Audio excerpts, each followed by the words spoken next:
Irmãos, hoje nós vamos falar sobre esse texto que eu li no momento da leitura do texto base e, se Deus permitir, então, no domingo que vem nós damos sequência ao livro de Gênesis, como nós temos feito nos últimos meses. Mas agora, então, excepcionalmente, vamos refletir sobre esse trecho. Acho que eu nunca preguei sobre esse texto, mas há muitos anos atrás, e foi um outro sermão, eu nem lembro mais direito como foi. Então hoje eu quero compartilhar esse texto com os irmãos. É um texto que trata sobre o ministério cristão e a eclesiologia. É um texto ligado a isso que eu quero trazer aqui para os irmãos nesta noite. É 1 Coríntios 3, de 10 a 17, e os irmãos vão me acompanhar aí. Eu tenho dificuldade em expor trechos maiores como esse aqui. Esse aqui para mim é um texto muito grande para explicar. Ele é longo demais para o costume que eu tenho de pregar versículo por versículo. Mas nós vamos caminhar talvez um pouquinho mais rápido.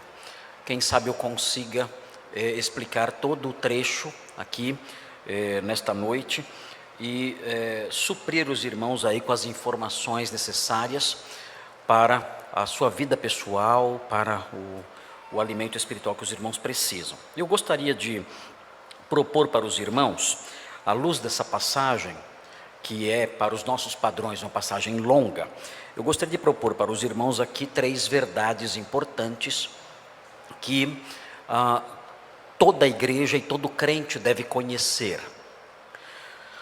São verdades que, na realidade, poderiam salvar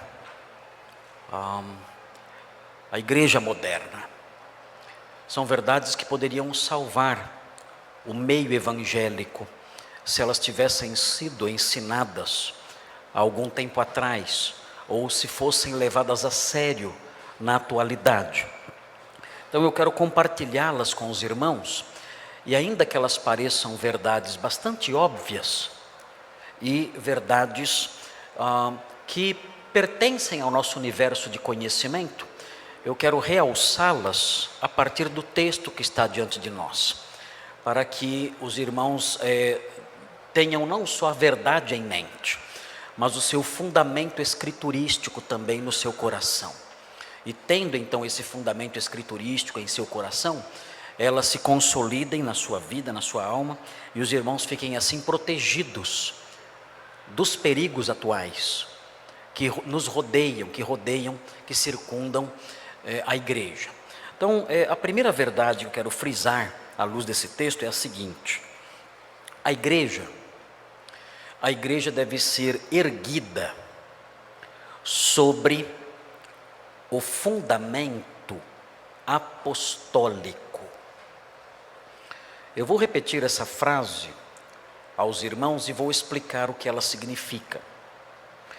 A igreja, uma igreja verdadeira, há muitas igrejas hoje, muitas placas, muitas pessoas colocando na frente de seus movimentos esse nome, é um nome santo, o nome igreja.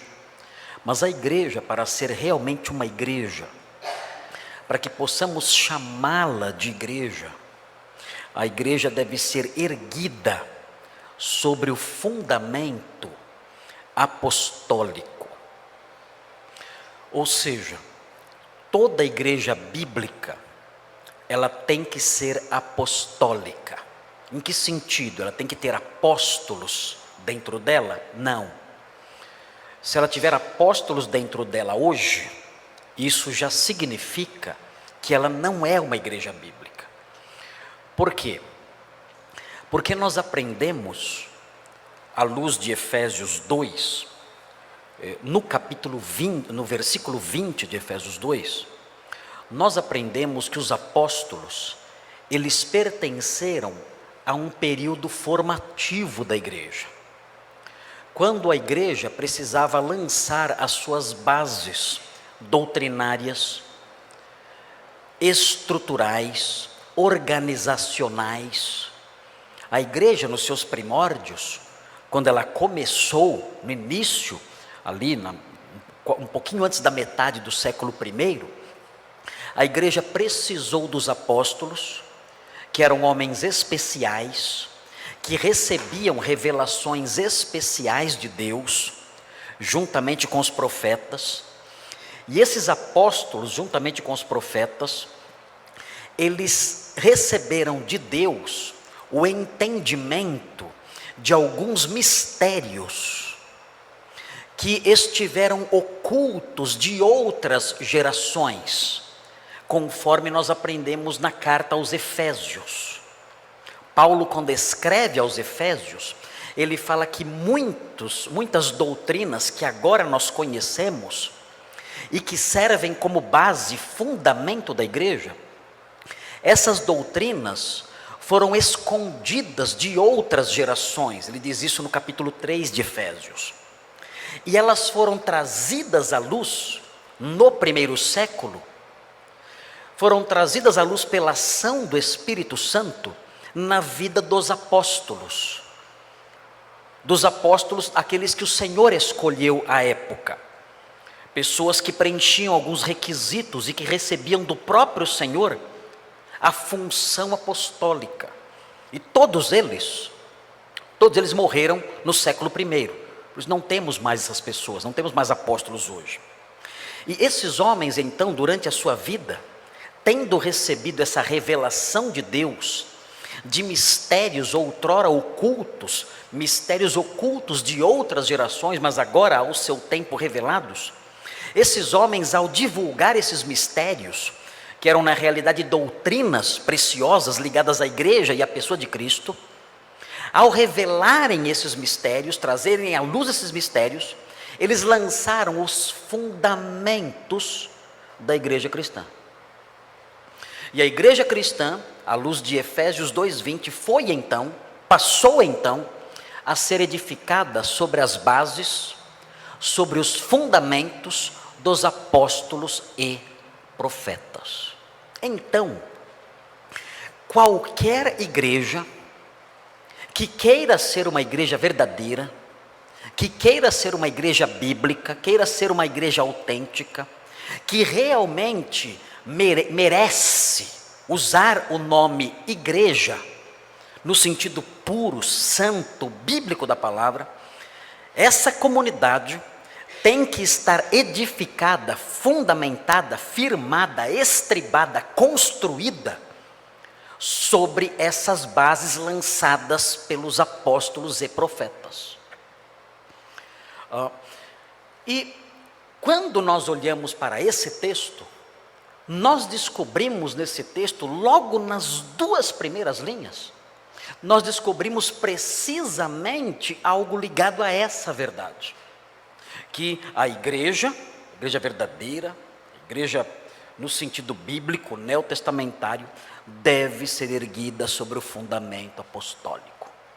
Observe as primeiras linhas, o comecinho do versículo 10. Veja o que diz o versículo 10 no comecinho, fala assim: segundo a graça de Deus que me foi dada, quem está escrevendo é o apóstolo Paulo, ele era um apóstolo, ele diz: lancei o fundamento como prudente construtor. O que significa isso?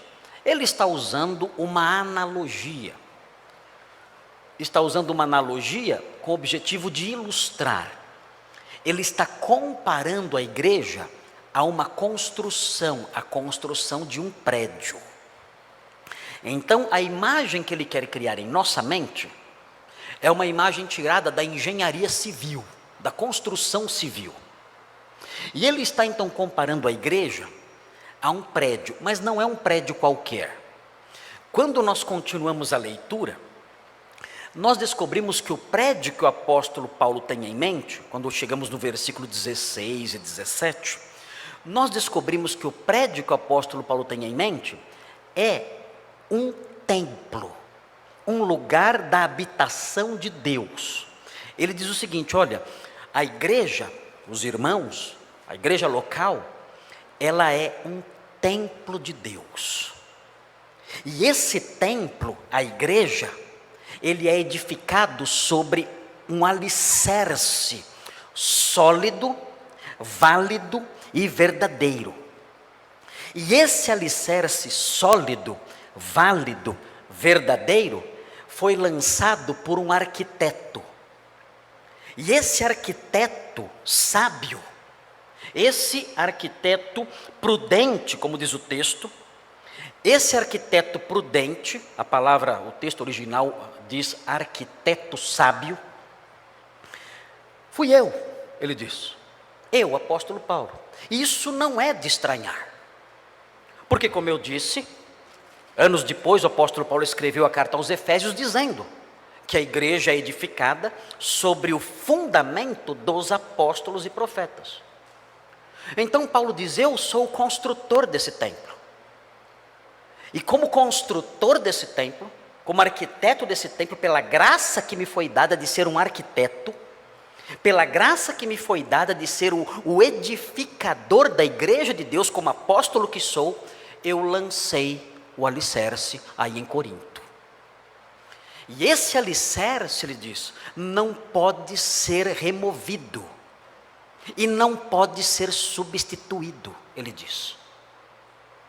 E isso significa que qualquer igreja, em qualquer época, em qualquer lugar, não importa onde, não importa quando, passem os séculos, passem os milênios, não importa, toda igreja, se quiser ser bíblica, santa e de Deus, ela tem que ser construída sobre esse alicerce que os apóstolos lançaram. O apóstolo Paulo, se os irmãos olharem a sequência do texto cuidadosamente e chegarem ao versículo 11, logo aí na sequência, os irmãos verão como o apóstolo Paulo resume a definição desse alicerce. Ele diz, porque ninguém pode lançar outro fundamento, ou outro alicerce, além do que foi posto, o qual é, e ele diz qual é o alicerce. O alicerce é Jesus Cristo. Mas nós continuamos aqui com uma figura de linguagem. Como o próprio Senhor Jesus funciona como alicerce de uma igreja. Como o próprio Senhor Jesus funciona como a base de uma igreja lançada, uma base lançada pelos apóstolos. O que significa isso? Ter Jesus Cristo como alicerce de uma igreja, lançado ali, colocado ali, construído ali pelos apóstolos e pelos profetas. Se nós olharmos a carta aos Coríntios com mais cuidado, tentando observar e descobrir os pensamentos do apóstolo Paulo enquanto ele escreve, nós veremos, o que vai nos chamar a atenção é o capítulo 2, se os irmãos olharem, o capítulo 2, os versículos 1 e 2, talvez esses dois versículos mostrem o que o apóstolo Paulo tinha em mente quando ele falou que Cristo é o alicerce de uma igreja. Que Cristo é a base sobre a qual uma igreja é construída. Ele diz o seguinte aqui, capítulo 2, versículos 1 e 2, ele fala assim: eu, irmãos, quando fui ter convosco, anunciando-vos o testemunho de Deus, ou seja, o evangelho, não o fiz com ostentação de linguagem ou de sabedoria, ele fala. E aí ele prossegue e vai explicar, e vai dizer, ou dar uma pista para nós, do que é o alicerce, o que significa ter Cristo como alicerce. E ele diz, porque decidi nada saber entre vós, senão a Jesus Cristo e este crucificado. O que significa isso? O que ele está dizendo aqui? Ele diz, eu fui a Corinto e eu só me preocupei com uma coisa, em dizer uma coisa só, em frisar uma verdade só, em anunciar uma realidade apenas. Eu quis mostrar a vocês Jesus Cristo, e este crucificado. E então, na sequência do texto, ele diz: quando eu estive aí, eu lancei o fundamento. O que é então o fundamento? É a mensagem de Cristo crucificado. A igreja é construída sobre essa mensagem. A igreja nasce e se sustenta a partir dessa mensagem. A igreja é composta por pessoas que olharam para Cristo e reconheceram nele o Salvador, o Filho de Deus encarnado, que morreu na cruz do Calvário pelos nossos pecados. E crendo nisso, a igreja então nasceu. E a partir de então, ela passou a anunciar essa mensagem. E tudo que ela anuncia está ligado a isso. Tudo. Tudo que a igreja faz, tudo que a igreja anuncia, tudo que a igreja realiza, tudo que a igreja promove, está ligado a isso, a Cristo crucificado. É a base, é o fundamento dela. Hoje pela manhã estávamos na classe de novos membros falando sobre a necessidade da igreja ser unida. Temos que viver em união, temos que nos perdoar mutuamente, temos que trabalhar pela paz dentro da igreja, temos que nos preocupar em desenvolver amizades mais sólidas aqui. Não é correto nós chegarmos na igreja, darmos uma olhadinha geral em todo mundo, acaba o culto, dou tchau, vou embora, não sei o nome de ninguém, não sei quem é quem, não sei nada sobre ninguém, simplesmente vou embora e tenho a minha semana bem longe da igreja toda, depois volto no outro domingo, tenho ali algum contato de novo, depois sumo de novo. Não é assim que funciona. Quando nós olhamos para o Novo Testamento, nós aprendemos, e hoje falamos sobre isso na nossa classe, nós aprendemos que a vida de igreja, a comunidade da fé, ela tem uma jornada em que ela participa com os irmãos juntos, de mãos dadas. Eles caminham juntos, eles enfrentam, eles compartilham suas necessidades, eles compartilham os seus pesos, eles oram uns pelos outros, eles carregam os fardos uns dos outros, eles suportam uns aos outros. Eles têm que suportar, no sentido negativo da palavra mesmo. Eu não suporto mais, não suporta, suporte o outro. Eles são convidados a isso, a suportar uns aos outros, a caminhar mostrando uma unidade santa e inigualável. Eles precisam fazer isso. É por isso que a igreja local é importante, porque é o ambiente, é o contexto onde eles podem obedecer essas ordens. E por que temos que fazer isso? E nós aprendemos hoje na classe. Temos que fazer isso porque Cristo foi crucificado. Por isso? Como assim? O que tem a ver uma coisa com outra? Não temos que viver juntos apenas por causa da paz social? Não. Nós temos que viver desfrutando essa proximidade e essa comunhão íntima e amorosa porque Cristo foi crucificado. Como assim? A Bíblia diz que quando Cristo foi crucificado, Ele morreu para derrubar a parede de separação entre os homens e fazer a paz.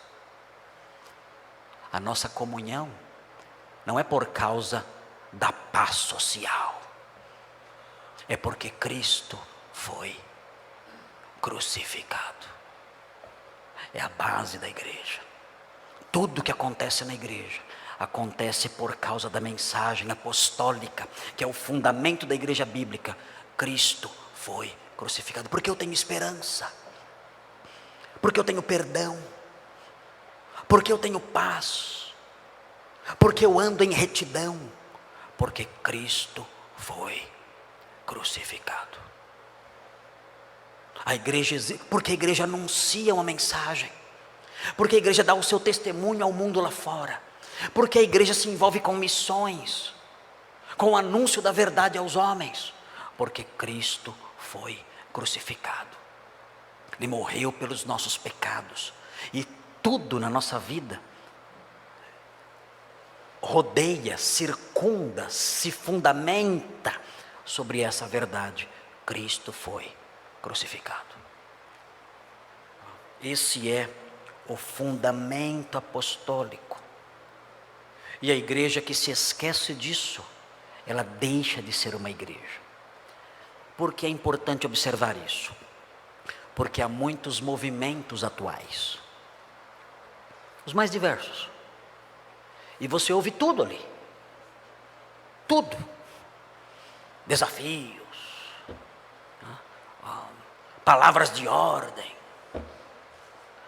broncas dadas ao diabo, repreensões de maldições, promessas de riquezas e prosperidade, uma série de coisas, mas nós não ouvimos falar nada sobre Cristo crucificado. São movimentos que nascem sobre um outro evangelho, anunciando outras coisas, outras esperanças, outras expectativas, outras verdades que na verdade são velhas mentiras. É isso que nós vemos hoje em dia. Esses movimentos não são uma igreja, não são igrejas de verdade, são seitas, são organizações religiosas diabólicas, satânicas, porque não tem Cristo crucificado como seu fundamento, como a sua base.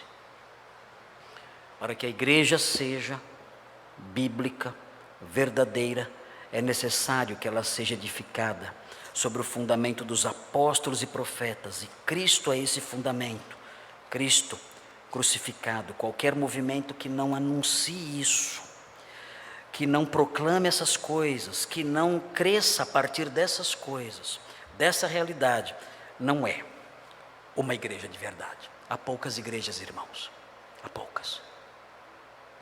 Não pense que dizem por aí que o meio evangélico é imenso, milhões de pessoas. Mentira, não é. Poucas igrejas têm Cristo como fundamento, poucas.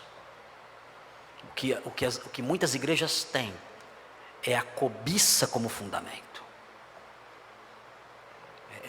É o trabalho de satisfazer ou tentar satisfazer o egoísmo das pessoas como fundamento, como base, e não Cristo crucificado como seu fundamento.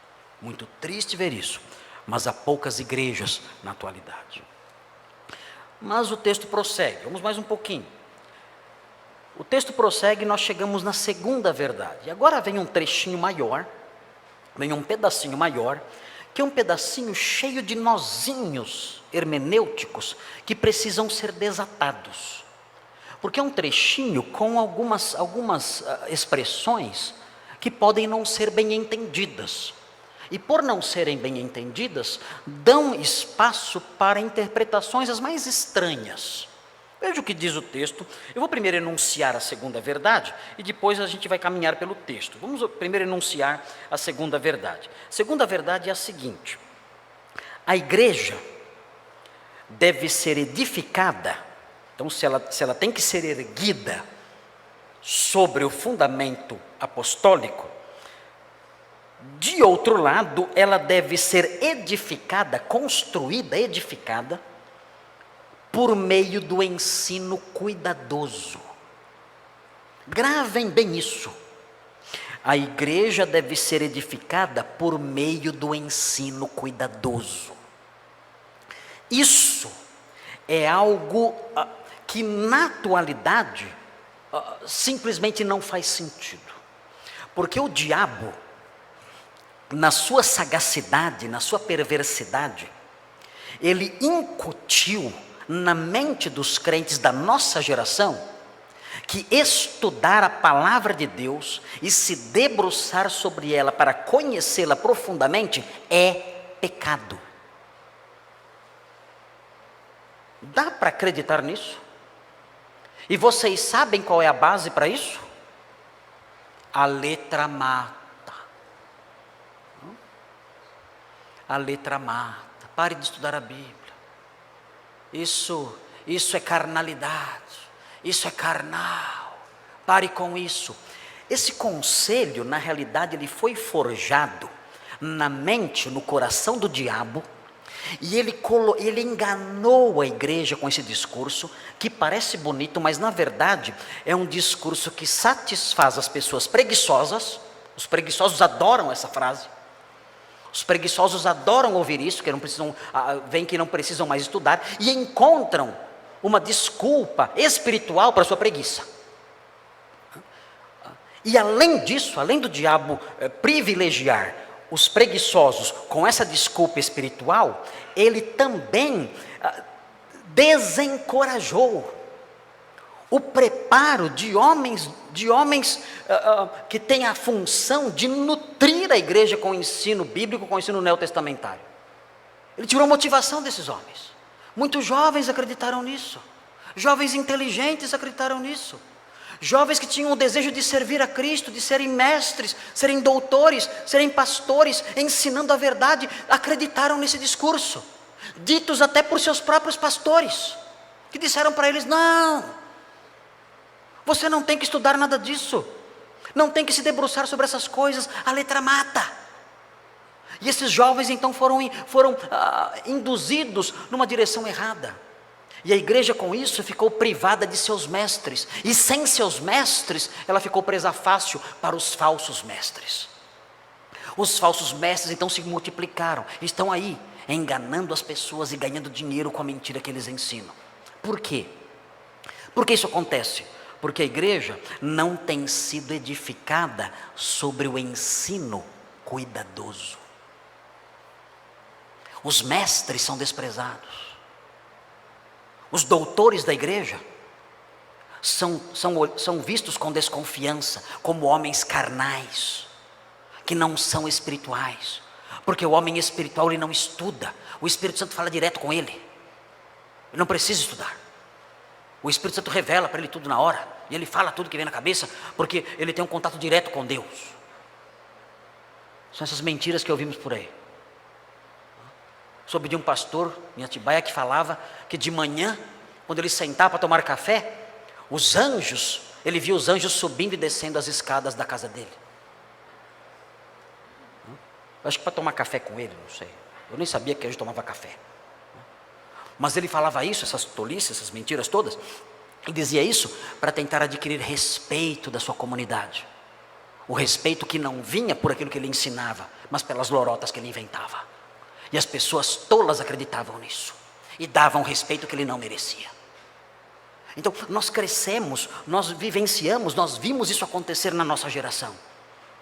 A ausência de mestres, de pessoas preparadas, de pastores que conhecem a palavra de Deus e proclamam a palavra de Deus. E pior, igrejas que não querem isso. Vemos igrejas que não querem mestres, igrejas que não querem pastores que ensinam, igrejas que não querem edificadores que usam a palavra para edificar, não. Igrejas que querem ouvir as mesmices de sempre, os jargões bobos inventados pelas seitas. E você vai nas igrejas hoje, você vê sempre a mesma coisa. Palavras de ordem, promessas vazias. Eu me lembro que eu fui pregar alguns anos atrás. Eu ia ser o preletor numa série de conferências numa igreja pentecostal, acredite se quiser. Me chamaram e eu fui. A igreja estava cheia e demoraram mais de 1 hora para me passar a palavra, porque todo mundo queria falar. Se alguém ia cantar uma música, tinha que pregar 15 minutos antes de cantar a música. Outro ia cantar outra música, mais 15 minutos de pregação antes de cantar a música. Outro ia dar um aviso, mais 10 minutos de pregação antes de dar o aviso. E eu ali esperando a minha vez de falar. Mas isso me ajudou bastante, porque eu comecei a compreender algumas coisas. Todas as pregações, todas, essas micro pregações que eu escutei durante esse período ali naquela igreja, todas elas eram assim. A pessoa lá na frente falava assim: Deus vai fazer uma grande obra aqui nesta noite. Amém, irmãos? Amém. Porque o Senhor é poderoso. Amém, amém. Porque Deus vai fazer uma obra maravilhosa na sua vida. Amém, amém. Porque o Senhor é poderoso e a vitória está conosco. Amém, amém. E todo mundo gritando amém, amém, amém. Ok, legal. Bem encorajador. Vem o próximo agora que vai cantar outra música. E adivinha o que ele diz? Deus vai fazer uma grande obra aqui nesta noite. De novo, já contaram isso. E o Senhor é poderoso e vai dar a vitória. Amém, amém. E irmãos, estamos aqui porque o Senhor é... Ok. Irmãos, eu escutei isso umas 15 vezes. No outro dia, voltei e novos pregadores. E adivinha o que eles falavam? O Senhor vai fazer uma grande obra aqui nesta noite. Eu falei, meu Deus do céu, não aguento mais isso. Vira esse disco, por favor. Que ninguém suporta mais isso. Ninguém aguenta mais essa tolice. Ninguém aguenta mais essa estupidez. Ninguém aguenta mais isso. Ninguém merece escutar isso mais. Parem com isso.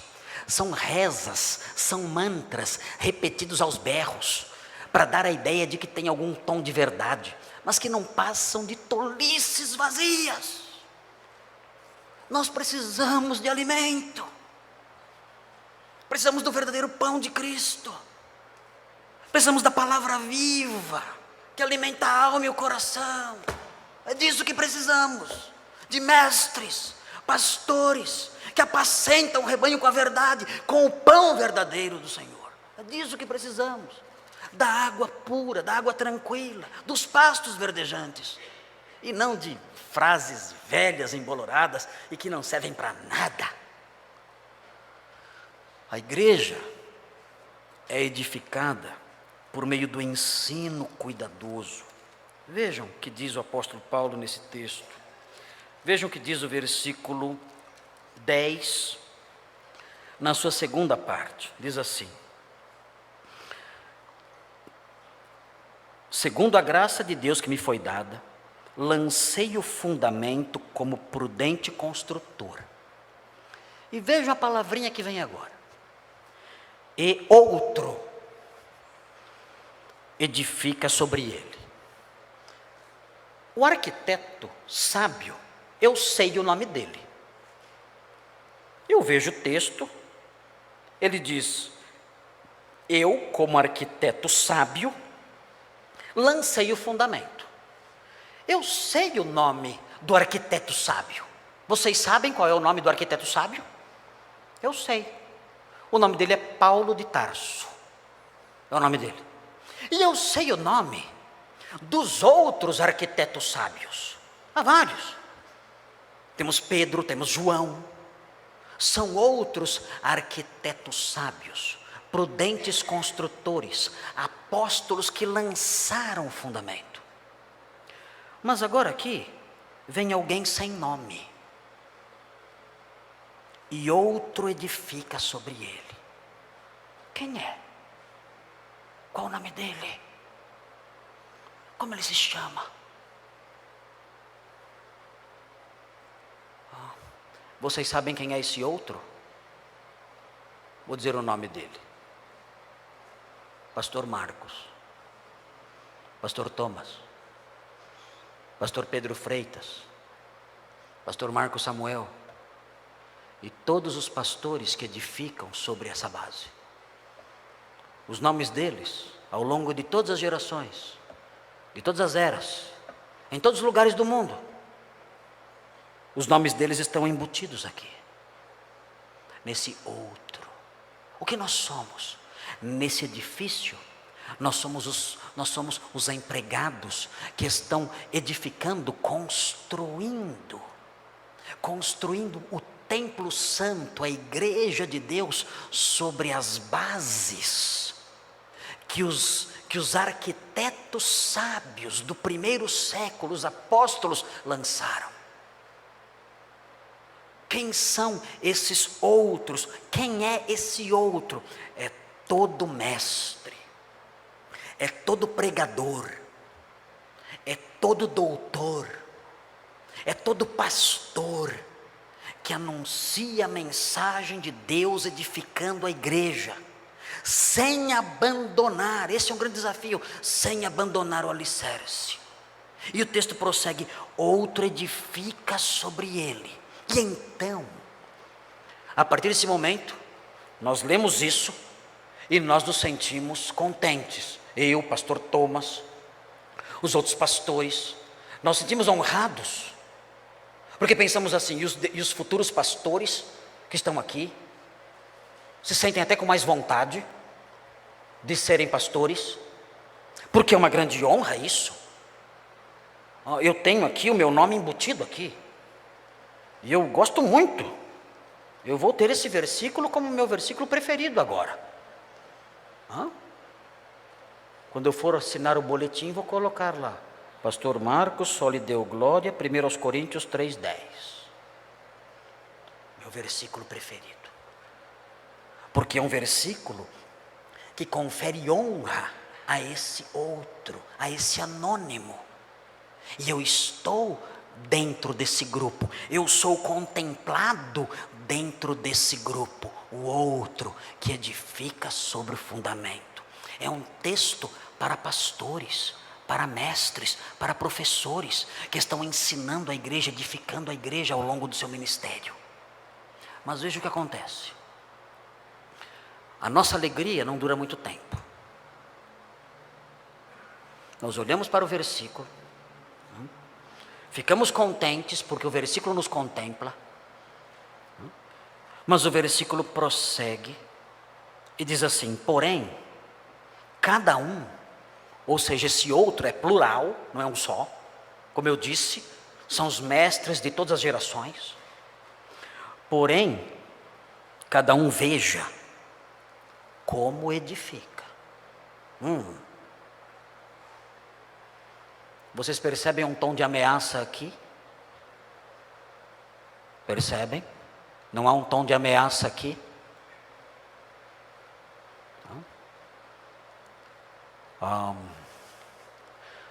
O que o apóstolo Paulo está fazendo aqui é o seguinte: ele está olhando para nós e dizendo assim para os pastores: olha, cuidado. É o que ele está fazendo aqui. Olha, cuidado. Cuidado com o quê? Cuidado como você edifica. Cuidado. Mas Paulo, isso é muito ameaçador. Sim. E vai piorar. E vai piorar. O texto vai ficar pior. Cuidado. Por quê? Porque o texto diz: veja cada um como edifica. Porque eu tenho que me autoavaliar e avaliar meu trabalho. E os pastores que estão aqui têm que fazer isso, e os futuros pastores têm que pensar nisso também. Eu terei que olhar como eu edifico. Por que isso é necessário? O apóstolo Paulo explica por quê. O apóstolo Paulo diz no versículo 11: porque ninguém pode lançar outro fundamento além do que foi posto, o qual é Jesus Cristo. Ele diz: pode acontecer de você outro, pode acontecer de você edificador, se sentir tentado a lançar outro fundamento, a dizer coisas que removem o fundamento verdadeiro, a anunciar mensagens que não tem nada que ver com as bases que eu, o arquiteto verdadeiro, lancei. Isso pode acontecer. Cuidado. Na Galácia isso aconteceu. O apóstolo Paulo pregou o evangelho na Galácia. E algum tempo depois, pouco tempo depois, falsos mestres foram ali e disseram o seguinte: para ser salvo é necessário ser circuncidado e guardar a lei mosaica. Removeram o fundamento que é Cristo e lançaram o fundamento da lei. Em Corinto isso estava acontecendo. Em Corinto, falsos mestres estavam dizendo: a ressurreição não aconteceu. Como não aconteceu? Se a ressurreição não aconteceu, Cristo não está vivo. O Cristo crucificado continuou morto. E se Cristo está morto, é vã a nossa fé. Removeram o fundamento. E há pastores que hoje em dia removem o fundamento. Há pastores hoje em dia que pregam um Salvador que não é só Cristo. É Cristo mais as obras, mais algumas norminhas da igreja. E pregam com isso uma outra forma de salvação. Há pastores que pregam um outro tipo de salvação. Não a salvação do pecado, não a salvação do inferno, não a salvação da perdição eterna. Pregam a salvação dos problemas financeiros. Venha para a igreja e você vai se livrar dos seus problemas financeiros. É uma salvação que nunca foi pregada, que não tem nada a ver com a obra de Cristo na cruz. Mas anunciam então essas coisas, e com isso removem o fundamento da verdade, e pregam um outro evangelho com outras bases. O apóstolo Paulo diz: nenhum outro que edifica pode lançar outro fundamento além do que já foi posto, o qual é Jesus Cristo. Ou seja, o fundamento apostólico é intocável. Eu não posso tocar nele. Ele está lá fixo, inalterável. Eu devo apenas edificar sobre ele, sem nunca mudar uma palavra sequer daquilo que os apóstolos deixaram. Nunca. Mas notem bem, tirar o alicerce e colocar outro, como foi feito, como é feito pelas seitas, como foi feito pelo neopentecostalismo com a teologia da prosperidade, como foi feito pelo catolicismo romano, que prega a salvação através da adoração da Virgem, através da participação na Eucaristia e outras coisas estranhas, né? Todos esses movimentos removeram o fundamento, jogaram fora o fundamento. Qualquer igreja que pregue outro evangelho, da prosperidade ou coisa assim, é uma igreja que removeu o fundamento. E esse é um erro. Vários pastores abandonaram a verdade e passaram a pregar um evangelho com outras bases, um evangelho que não é evangelho no final das contas. Mas esse não é o único erro. Existe um erro mais sutil, que é perigoso também, e que o texto fala. Um texto de que o texto faz alusão. Veja o versículo 12. No versículo 11 ele fala para não remover os fundamentos. Se você é crente e está em alguma igreja, eu não sei, há visitantes aqui, há pessoas assistindo hoje, está sendo transmitido hoje? Sim ou não? Está sendo transmitido? Tá? Não está vendo ninguém lá. Tem gente lá atrás. Tem gente lá, não tinha visto. Mas se você está assistindo hoje, não sei onde você está, não sei onde está chegando essa mensagem agora, ou vai chegar depois. O fato é que se você está numa igreja onde os fundamentos foram adulterados, onde está sendo pregada uma outra salvação, onde está sendo pregado um outro Salvador além de Jesus Cristo, alguma coisa a mais, uma outra mensagem, revelações novas, outras bases, outros alicerces, fuja disso correndo. Você está sob os cuidados de um homem que não está sendo leal à Escritura, fuja disso. Mas notem, esse não é o único erro mencionado aqui. Se os irmãos olharem a sequência, existe um outro erro também muito perigoso. Notem o que diz o versículo 12. Vejam: contudo, se o que alguém edifica sobre o fundamento, notem, prestem atenção aqui agora. Esse indivíduo de que ele fala agora, ele não destrói o fundamento. No versículo 11, falamos de alguém que remove o fundamento. Mas no versículo 12, é alguém que constrói errado, mas constrói sobre o fundamento. Esse é perigoso. Vejam, o texto diz: contudo, se o que alguém edifica sobre o fundamento é ouro, prata, pedras preciosas, madeira, feno, palha. E aí o texto prossegue: manifesta, se tornará obra de cada um. Muito bem, notem o que essa pessoa faz. Ela constrói sobre o fundamento. Ela tem uma base apostólica. O problema não é a base dela. Ela tem uma base certa. Os fundamentos estão corretos. Ele anuncia os mistérios que os apóstolos trouxeram à luz. Ele prega isso. No entanto, o texto diz que ele pode usar materiais de boa qualidade, ou pode usar materiais de má qualidade. Ou, para ser mais específico, ele pode usar materiais que resistem ao fogo e materiais que não resistem ao fogo. O que significa isso? O que significa usar materiais que resistem ao fogo e materiais que não resistem ao fogo? Há alguns pontos na hermenêutica bíblica que são muito misteriosos. O apóstolo Paulo não explica os detalhezinhos. E uma das coisas que nós podemos incorrer, um dos erros nos quais nós podemos incorrer quando nós lemos a Bíblia, é nós olharmos uma analogia é uma comparação, como essa aqui. Aqui está comparando o trabalho dos ministros com o trabalho de um pedreiro, construindo uma casa. É uma analogia, é uma comparação. É o que está fazendo aqui. E nós tendemos, às vezes, olhar as analogias e nós fazermos uma interpretação que nós chamamos de interpretação ponto por ponto. O que é uma interpretação ponto por ponto? É você pegar cada pedacinho da analogia e tentar explicar o que significa. Cada pedacinho. E ir até além do que o escritor quis dizer.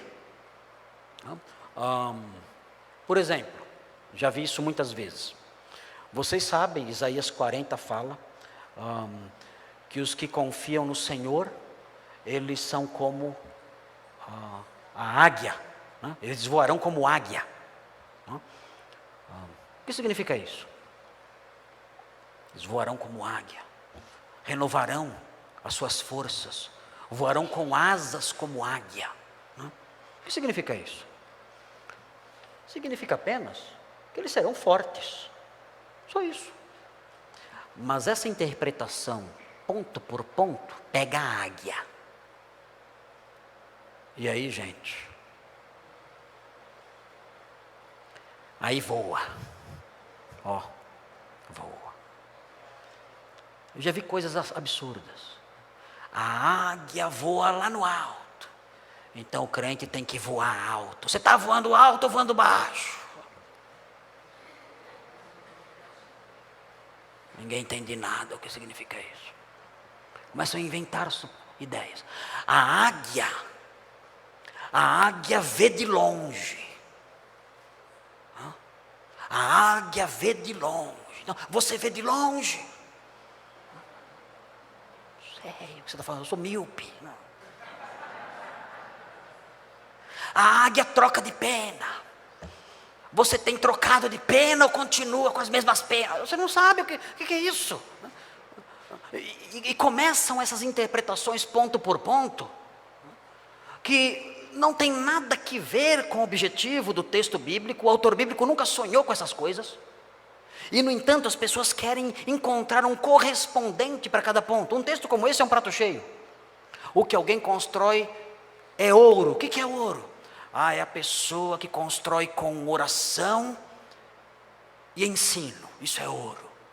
Aí o que é prata? Bom, prata é oração, mas é um pouco menos de oração. É um pouco menos de ensino. E o que são as pedras? É menos ainda.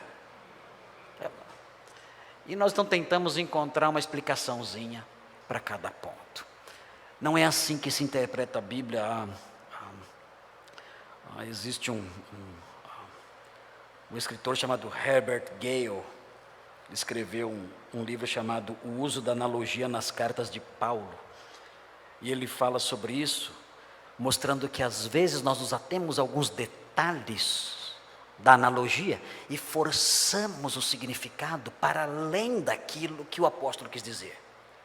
O que ele quer dizer quando ele fala sobre ouro, pratas, pedras preciosas, madeira, feno, palha? O que ele quer dizer com isso? Primeiro, ele quer fazer uma alusão ao templo de Salomão. ele quer lembrar que a igreja é como se fosse um templo.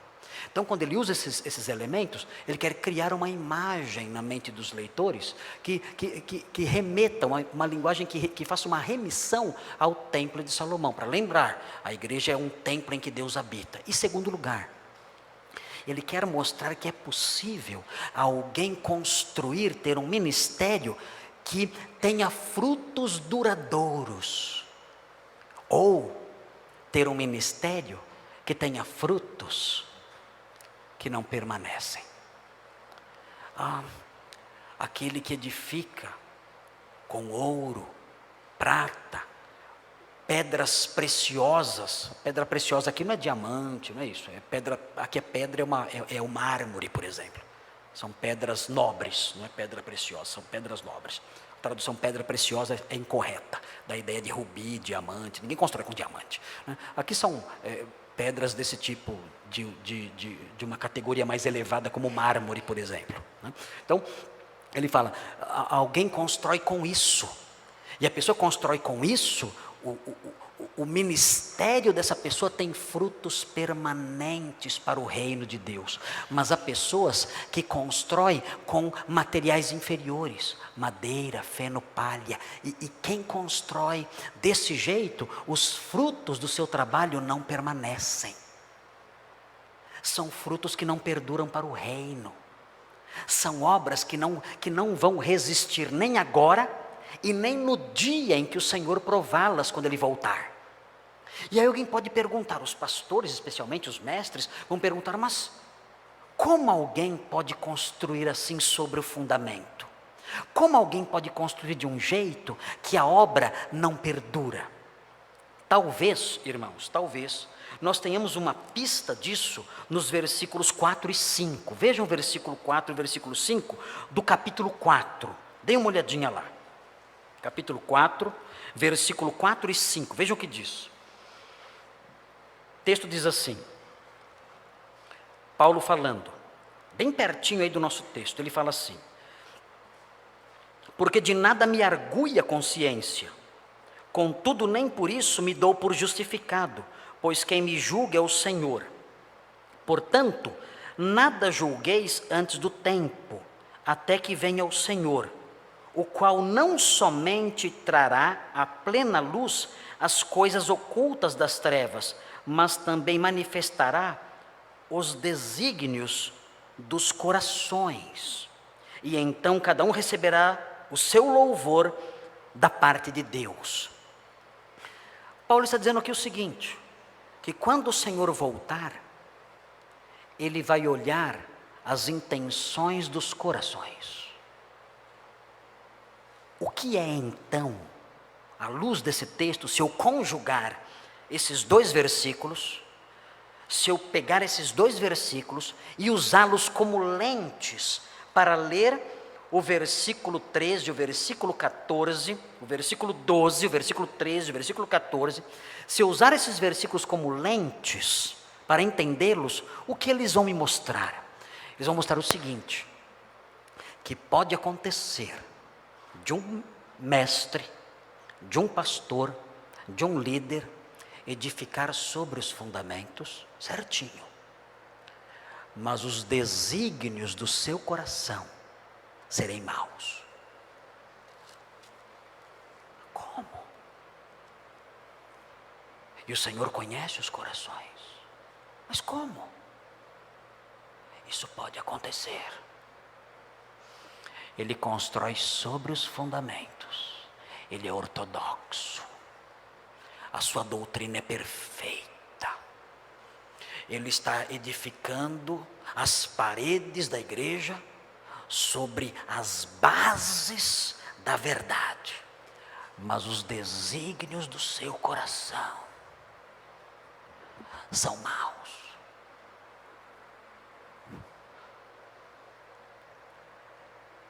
Ele quer se autopromover.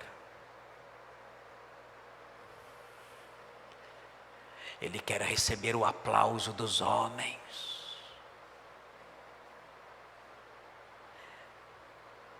Ele quer a satisfação pessoal, o reconhecimento das pessoas.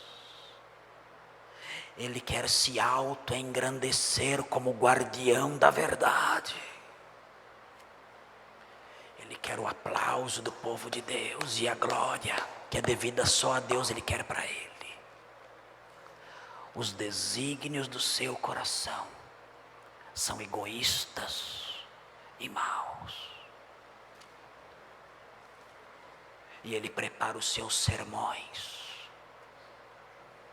ortodoxos, bons, doutrinariamente saudáveis, mas os seus objetivos não envolvem a glória de Deus, envolvem a glória dele, e a grandeza dele, e a exaltação do nome dele. E o Senhor naquele dia provará esse ministério e dirá: você construiu sobre o fundamento, mas o material que você usou foi palha. Você trabalhou para si, não para mim. Você procurou a sua glória e não a minha. E você teve sucesso, você conseguiu a sua glória. Mas o que você usou foi o material que não persiste. Porque só o que é feito para a minha glória permanece. O que é feito para a sua glória acaba aqui. É terrível isso. É um perigo para nós pastores. É um perigo para aqueles que querem ser pastores no futuro. Podem ter uma pregação linda, ortodoxa, sobre os fundamentos, mas construir sobre os fundamentos santos, com madeira, feno e palha. O texto prossegue dizendo coisas um pouco assustadoras.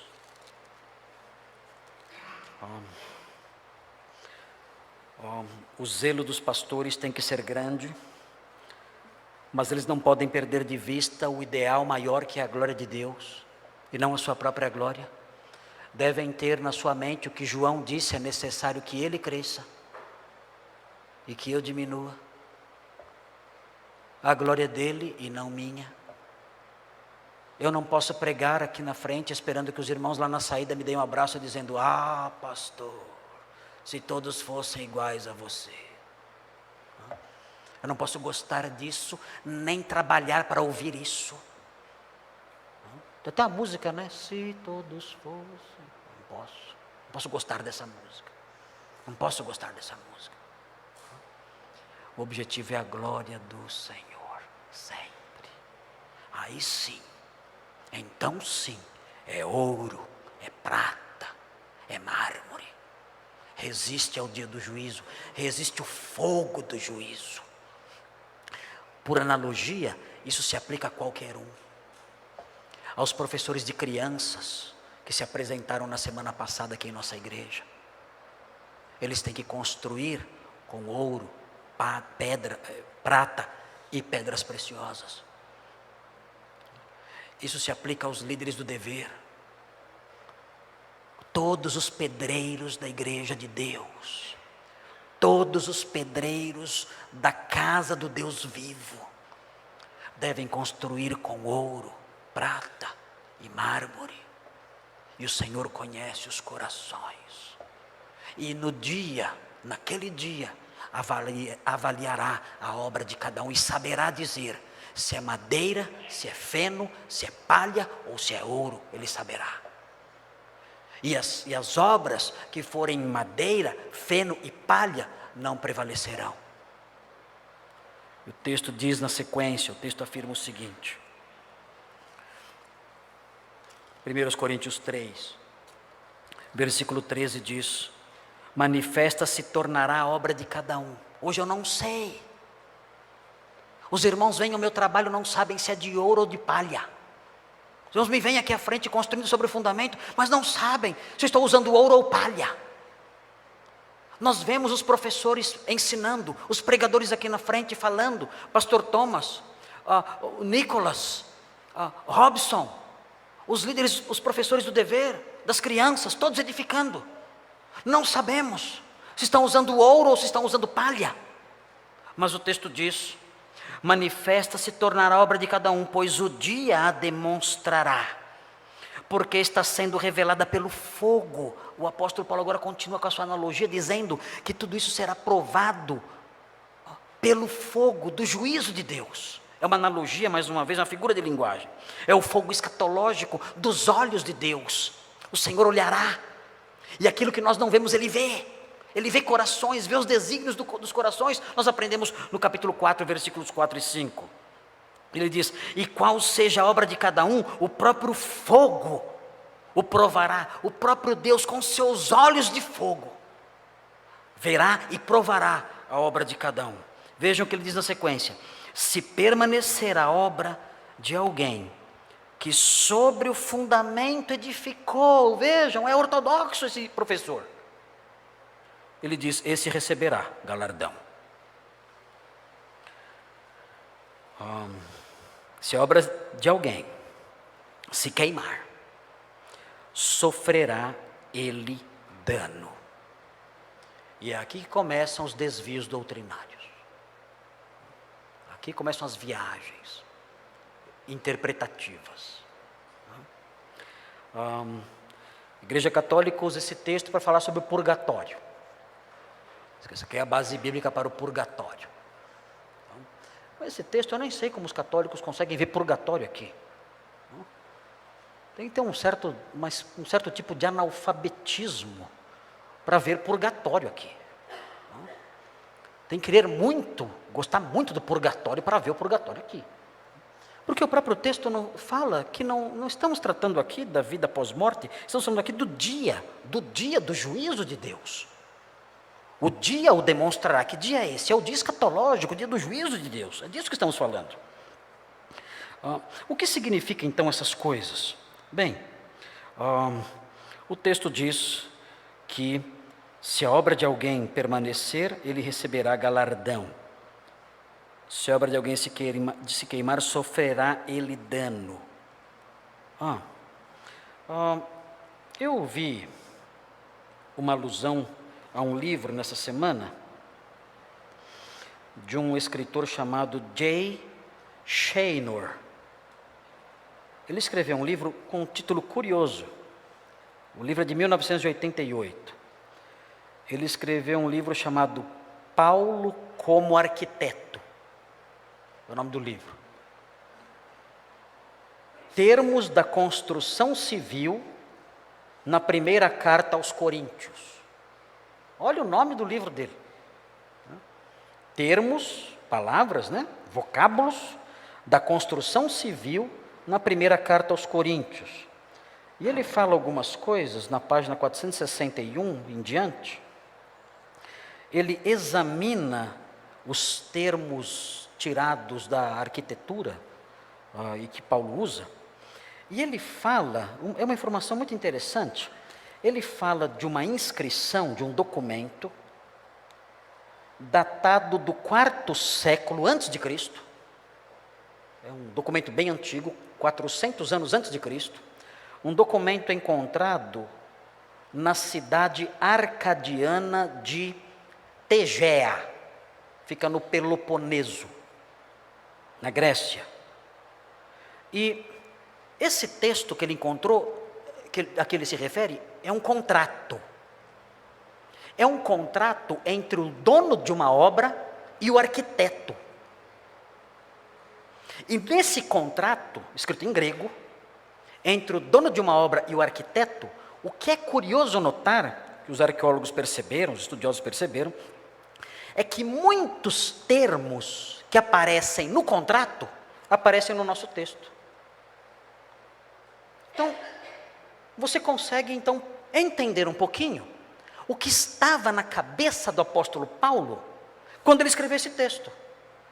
O que ele tinha na cabeça dele, muito provavelmente, era o contrato de uma obra arquitetônica. E a partir da ideia de um contrato, ele compôs esse texto aqui. É como se Deus é o dono da obra e os pastores, os construtores, são os trabalhadores que ele contratou. E as palavras que aparecem no contrato São palavras como esta aqui, palavras que envolvem, por exemplo, algumas punições. Aliás, todo contrato tem punições. Se você pegar o seu contrato de locação, dá uma olhadinha lá nas cláusulas relacionadas ao rompimento do contrato antes da hora. E veja o que acontece. Tem lá algumas cláusulas. Não sabia disso. É verdade. Você rompeu o contrato, tem uma multa. Os contratos têm isso. E quando nós comparamos esse contrato da Egeia, dessa cidade, Egeia Arcadiana, quando nós comparamos os termos desse contrato, nós encontramos lá a palavra dano, a palavra perda, a palavra galardão, a palavra destruição. Nós encontramos todos esses termos nesse contrato do quarto século antes de Cristo, ali encontrado no Peloponeso. E o que esse contrato revela? Revela o seguinte, olha, com essas palavras, dano, perda, não receberá galardão, destruição, esses termos significam o seguinte: se você, o dono da obra dizendo, no contrato, se você que está construindo, fizer alguma coisa que me causar prejuízo, à minha obra, você não receberá o seu pagamento. É isso. O que significa o dano? Não receber pagamento. Não significa ser preso, não significa ser submetido a uma pena, a um castigo, a uma prisão, a morte, nada disso. Significa só uma coisa: você não vai receber o seu pagamento. O que significa destruição? É um paralelo, é ruína. Destruição é ruína. Você não receberá o seu pagamento. Sabe o que significa então esse texto? À luz do contrato encontrado no quarto século, lá na Grécia, significa simplesmente uma coisa: os pastores que trabalharem mal, usando madeira, feno e palha, os mestres do dever, do departamento infantil, da igreja em geral, que não construírem usando ouro, prata e pedras de valor, esses homens, essas mulheres, essas pessoas, esses mestres, não receberão seu salário no final. Não vou receber salário? Não. Mas trabalhei 40 anos. Não vai receber salário. Sinto muito. Mas vou ser salvo? O apóstolo Paulo responde, versículo 15: mas esse mesmo será salvo, todavia como que através do fogo. O que significa isso? O que significa isso? Vai ser salvo, pastor. Vai ser salvo, professor. Vai ser salvo, líderes do dever. Vocês vão ser salvos, professores crentes. Sim, ninguém é salvo pela boa qualidade do seu ministério. A gente é salvo pela fé em Cristo apenas. O texto diz: será salvo sim. Mas você vai escapar, você vai ser salvo como alguém que escapou de um incêndio. Você não vai levar mais nada. Só a salvação e nada mais. Mas o que tem mais? Não sei. O que é o mistós? O que é o pagamento? O que é o salário que eu não vou receber? Não sei. Como não sabe? Não sei. Não sei qual que é o salário. Deve ser coisa boa, que Deus paga bem. Deus paga bem. Não são como os chefes que tem aqui na igreja que pagam mal seus funcionários.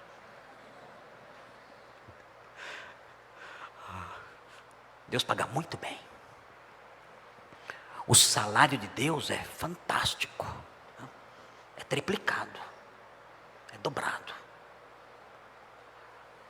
Mas ele diz: esse pastor, esse professor, esse mestre, que usou madeira, feno e palha, construiu sobre o fundamento, mas usou esse material de segunda categoria, trabalhando para a sua glória pessoal, ou por outras motivações, sabe-se lá quais são, não vai receber o salário.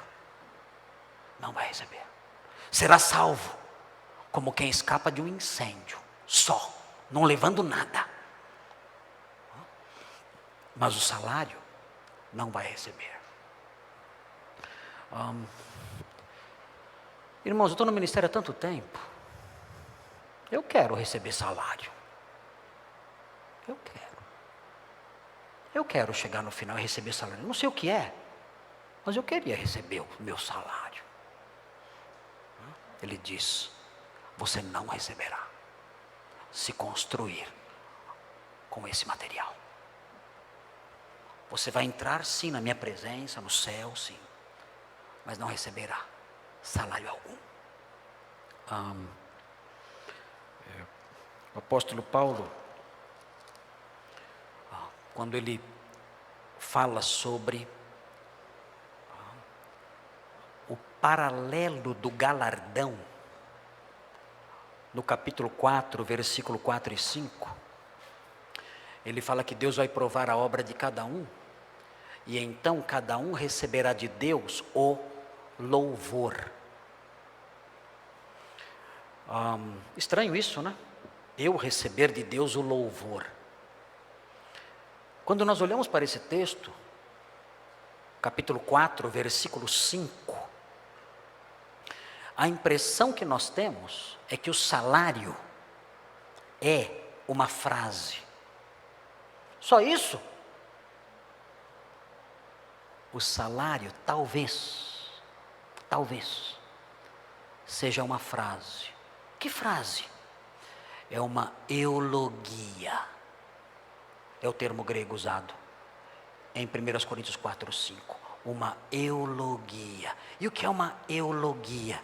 Eulogia, eu significa bom. Logia, palavras boas. Um elogio. É daí que vem a nossa palavra elogio. É um elogio de Deus. Talvez o salário seja isso. Um elogio de Deus. Então você trabalhou como professor no departamento infantil. Você edificou ali, visando a glória do Senhor, usando ouro, prata, mármore, rejeitando a glória pessoal, rejeitando outros objetivos. Alguns querem trabalhar no departamento infantil para matar o culto. Deus sabe. Deus sabe. Se é ouro ou se é palha, Deus sabe. Ele conhece tudo.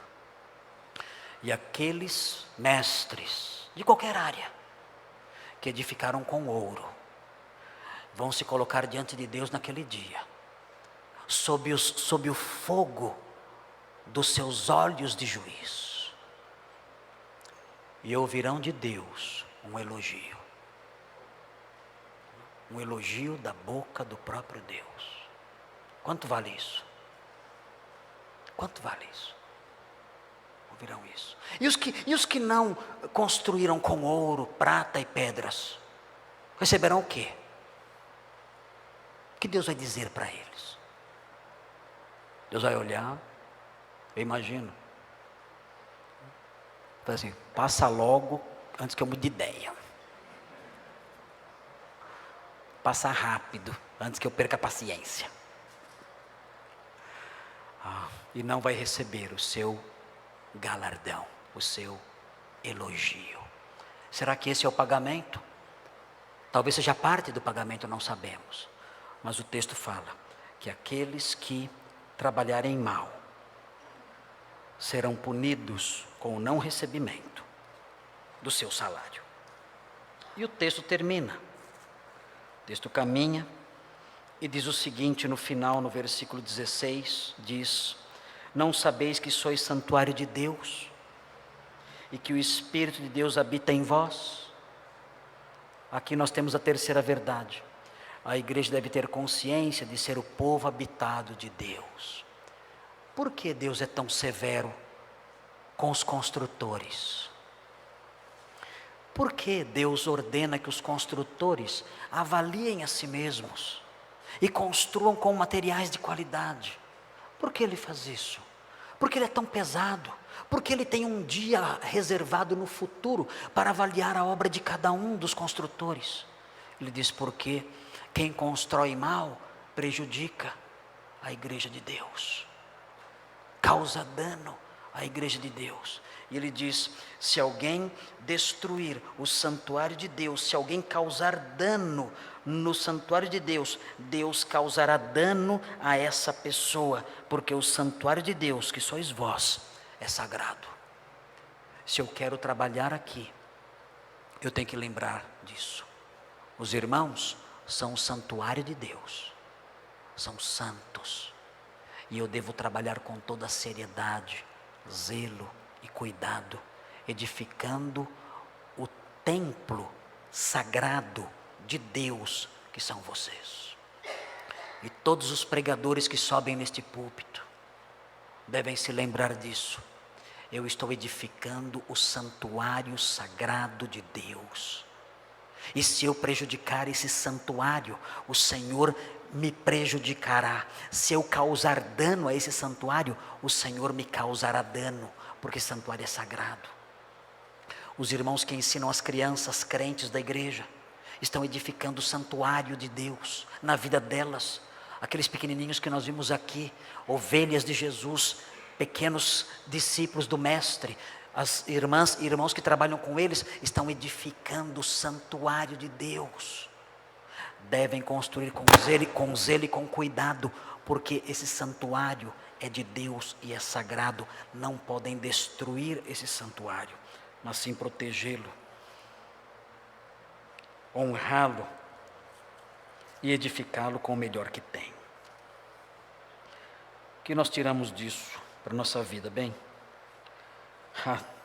eu já disse tantas aplicações aqui, mas é importante que os irmãos, olhando para isso tudo e a seriedade disso tudo, os irmãos fujam de qualquer líder que lança outro fundamento ou que não constrói sobre o fundamento. Os irmãos fujam de qualquer líder que constrói sobre o fundamento, mas constrói sobre o fundamento com objetivos errados. Quando for possível detectar isso, fujam desse homem. Os irmãos também devem proteger os líderes que estão construindo sobre o fundamento e lutando para construir sobre o fundamento com material de qualidade. Os irmãos devem me proteger. Sabiam disso? Eu tenho que proteger os irmãos, mas os irmãos têm que me proteger também e proteger todos os mestres da igreja, incentivá-los, orar por eles, encorajá-los. Devem tomar cuidado para não paparicá-los, não é isso que estou falando, mas encorajá-los, protegê-los, apoiá-los, para que eles continuem edificando sobre o fundamento e sejam motivados a usar o bom material para a glória de Deus. E devem se lembrar sempre, o que estamos edificando aqui, com todos os seus defeitos e falhas, com todos os seus problemas e erros, é o tabernáculo do Deus vivo, é o templo sagrado de Deus. Não faça nada, não diga nada que prejudique a igreja do Deus vivo. Não faça isso. Não faça nada que a diminua, que a enfraqueça. Não faça nada que cause alguma rachadura em suas paredes. Não faça nada que quebre a sua união, que a entristeça, que a polua. Não faça nada que a suje. Não faça nada que a torne mais frágil, mais exposta, que a envergonhe. Não faça nada disso, porque a igreja de Deus é o santuário dele. E quem prejudicá-la, Deus diz, eu o prejudicarei. E Deus diz isso para crentes. Eu prejudicarei quem prejudicar o meu povo. Vamos orar.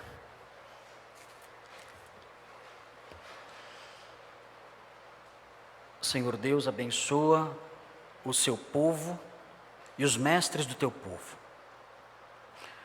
porque é possível alguém edificar até mesmo sobre o fundamento e fazer uma obra mal feita.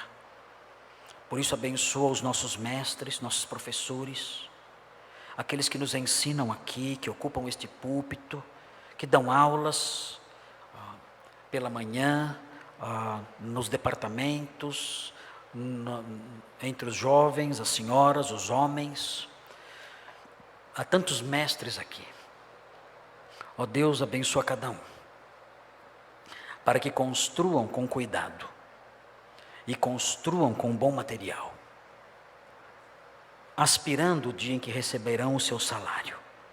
Ó Deus, abençoa e concede essa visão a cada um. Livra cada crente desta igreja e todos aqueles que estão ouvindo. Livra-os, ó Deus, de enganos, de falsos mestres, de falsos edificadores. Livra-os, ó Deus, do perigo de prejudicar a tua igreja. Livra-os disso tudo. E faça com que todos contribuam para o bem do seu povo, para o crescimento do seu santuário, para que assim, ó Deus, sejam agraciados pelas suas bênçãos. Ó Deus, pedimos essas coisas, suplicamos que o Senhor nos ensine essas verdades e fazemos em nome de Jesus. Amém.